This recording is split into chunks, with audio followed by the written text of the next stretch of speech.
kasi sa processing kasi ng distillation, you need a lot of water. So yung water source nila, they planted trees around.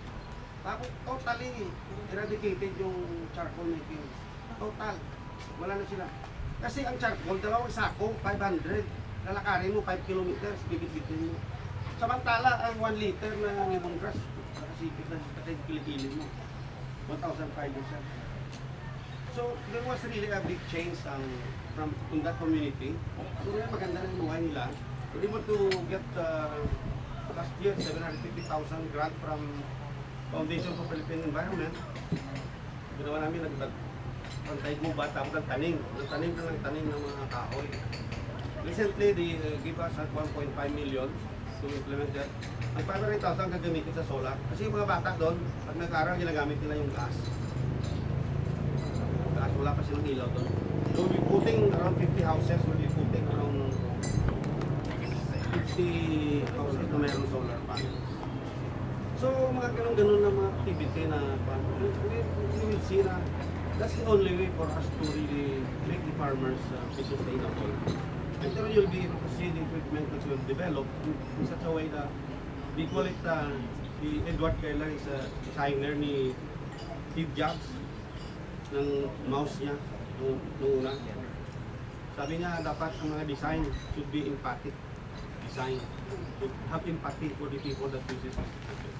So, nung nabasa ko, sabi ko parang yung ginagawa natin ito si empathic design in a small way.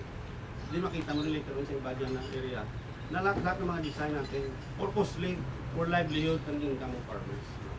I hope with your group, we'll be able to do that all over the Philippines. You know? Yung buyback.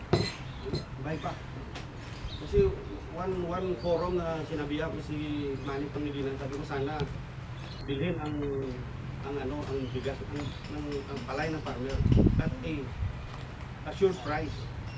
Sabi niya hindi kasi kailangan ng doon. Market forces or law of supply and demand. Di ba yung law of supply and demand ano na yun na retail na? Ano panahon nito? Pagsaysay. So, dapat sana ganun ang gawin natin kasi yung farmers natin kung titingnan mo talaga yung cost of production ng isang kilo na palay should be around 50 to 80 pesos. Cost of production. How come they're selling it at 80 to 80? Tingnan mo yung difference around 22 pesos. Kung titingnan mo sa lahat, the farmers have been subsidizing us. Tayo. Lahat. Kasi binibenta nila ang kanilang produkto palugi. Bakit hindi palugi? Tingnan mo yung farmer, hindi nga sila kuminsan makakain. Hindi sila makapaaral ng mga anak nila. So a lot of people are going out of agriculture because of that. Mahirap na trabaho, but walang kita. So, we should come up with technologies that will enhance their income.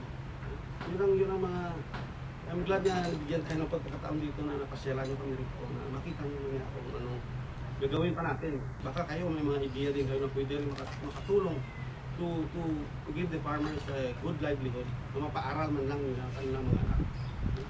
So with that, maraming salamat sa Thank you very much.